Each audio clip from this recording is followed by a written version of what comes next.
Hey guys, how's it going? It's September the 8th, 2014, and today I'm going to be talking about the Doctor Who Series 8, Episode 3, The Robot of Sherwood. Now, it's been a couple days since the episode premiered. I normally try to give a couple days so people can watch it before I put a spoiler-filled video up. So here we go. Now, the reason I love this episode, which I think the season has gone 3 for 3 so far, is Peter Capaldi's performance and his interaction with Robin Hood. It starts off with the Doctor asking Clara, okay, look, where do you want to go? Any place in the world, any place in the universe, any place in time and space and all that. And so she says she wants to go meet Robin Hood. It was one of her favorite stories when she was a kid. And so the Doctor goes, oh yes, Robin Hood, the taking from the rich and giving to the poor, the romantic highwayman, is not real. He's fake. He's just a literary creation. Well, Clara doesn't believe it, and so the Doctor goes, okay, well, I'm going to prove it to you, okay? So they take the TARDIS back to Sherwood Forest in the year 1190. Sure enough, they meet Robin Hood. Now, this episode has actually reopened the debate about whether or not Robin Hood was a real person or not. Some people saying he was, some people saying he's just a fable. Me personally, I think he may have been real, but his exploits have been exaggerated greatly, or he could be a creation of several different events done by different people, down through the years. Anyway, the interaction between the Doctor and Robin Hood is not a very friendly one. We find out that the Doctor hates laughing, he hates bantering, doesn't really care for small talk. He wants to know, well, first of all, he's trying to prove to Clara that Robin Hood and the Merry Men are either robots or holograms or something. He just can't do it. And he's getting very, very frustrated with that. Typical classic Doctor does not enter into his mind that he might be wrong. The other three Doctors, Chris, David, and Matt's, are very much open to the idea they could be wrong. But the classic Doctor, as well as Peter Capaldi's Doctor, that thought really doesn't occur to them most of the time. They cannot be wrong. That's ridiculous. The Doctor is always right.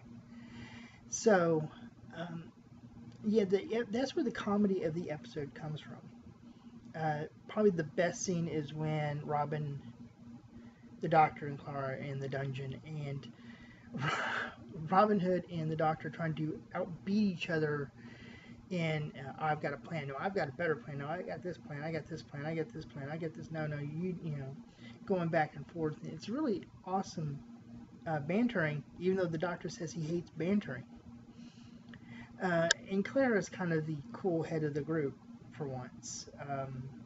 I really do like Clara as a companion now compared to last season. She seems to be a little bit more in control, I think. A little bit more headstrong. Not, pining after the Doctor. That stuff is over with. The 12th Doctor does not date his companions. There's no romance anywhere in there. And I think the show is actually better for it. It was getting a little tiresome of every companion coming along, falling in love with the Doctor. We haven't really had a butting of the heads between the Doctor and a companion in a long, long time. Not like the classic series. I'd love to see something like the Doctor and Tegan again. Those two did not get along all that well all the time, so that created some comedy sometimes, a little bit of dramatic tension, and I think the relationship between the Doctor and Clara has that potential. Now, another great scene in the episode is the archery scene. Of course, we all know about the archery scene from Robin Hood, where the sheriff, he goes between the sheriff himself or a sheriff's champion, shoots the arrow and hits the bullseye, and Robin comes up and he splits the arrow with his arrow. And then suddenly we see the Doctor, he comes up with his bow and he splits Robin's arrow. Then the sheriff splits the Doctor's arrow. Then Robin splits the sheriff's arrow. And it goes on until finally the Doctor says, you know what, enough's enough. He takes out the sonic and blows up the target.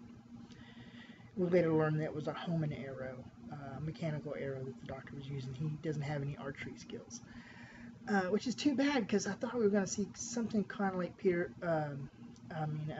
John Pertwee's Doctor in this, where he can use a sword and a bow and arrow and drives a vehicle, drives a car. I personally would not mind to see the Whomobile come back. I don't think a lot of people would like that. I'm probably the only one on the earth that would like that. But yeah, I wouldn't mind seeing that come back. But anyway, the episode in general was great. And we get kind of another clue into who Missy was. Apparently, the robotic knights were looking for the Promised Land, just like the clockwork droid in the first episode. So we get a little bit more information about the story arc, which personally I like season-long story arcs like this. Some people have said they did not. I know a lot of my friends who watch Doctor Who, particularly in the UK, it seems, do not like the general story arc. They like the Monster of the Week type episodes. Sort of like with David's episodes. David's episodes were very Monster of the Week, so was Chris's. But when Stephen Moffat took over, he kind of put in this whole idea of a general story arc. You have filler episodes every once in a while, yes, but there is a general story that is building up to the season finale. And we definitely see that. In next week's episode, we'll probably get more information about Missy and the garden. Is that really heaven or the Promised Land, whatever you want to call it?